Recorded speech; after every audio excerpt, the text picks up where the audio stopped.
ওই মা হারাইয়া টের পাবি যুবক, যেদিন হারাইবি ওদিন বুঝবি রে বাবা। যেদিন দুনিয়া থেকে বিদায় নিয়ে চলে যাবে, কবরের সামনে গিয়া দাঁড়ায় চোখের পানি ফালায়া বারবার বারবার কান্না করবারে বাবা। ওদিন কানলেও তোমার মা তোমার ডাকে সাড়া দিবে না, ওদিন কান্না করলেও তোমার বাবা তোমার ডাকে সাড়া দিবে না।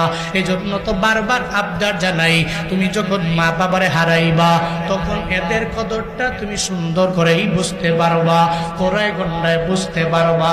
এই যে আমি জুনায়েদ আল হাবিব মা বাবার বয়ান করি, প্রবাসীরা শুই না চোখের পানি ফালায়া ফালায়া কান্দে রে।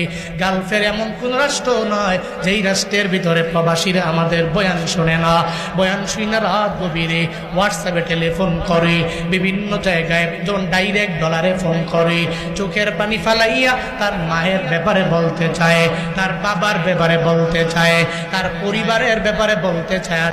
ওই মা হারাইয়া টের পাবি যুবক, যেদিন হারাইবি ওদিন বুঝবি রে বাবা। যেদিন দুনিয়া থেকে বিদায় নিয়ে চলে যাবে, কবরের সামনে গিয়া দাঁড়ায় চোখের পানি ফালায়া বারবার বারবার কান্না করবারে বাবা। ওদিন কানলেও তোমার মা তোমার ডাকে সাড়া দিবে না, ওদিন কান্না করলেও তোমার বাবা তোমার ডাকে সাড়া দিবে না। এই জন্য তো বারবার আবদার জানাই, তুমি যখন মা বাবারে হারাইবা তখন এদের কদরটা তুমি সুন্দর করেই বুঝতে পারবা, কোরায় গন্ডায় বুঝতে পারবা। এই যে আমি জুনায়েদ আল হাবিব মা বাবার বয়ান করি, প্রবাসীরা শুই না চোখের পানি ফালায়া ফালায়া কান্দে রে। গালফের এমন কোন রাষ্ট্র নয় যেই রাষ্ট্রের ভিতরে প্রবাসীরা আমাদের বয়ান শোনে না।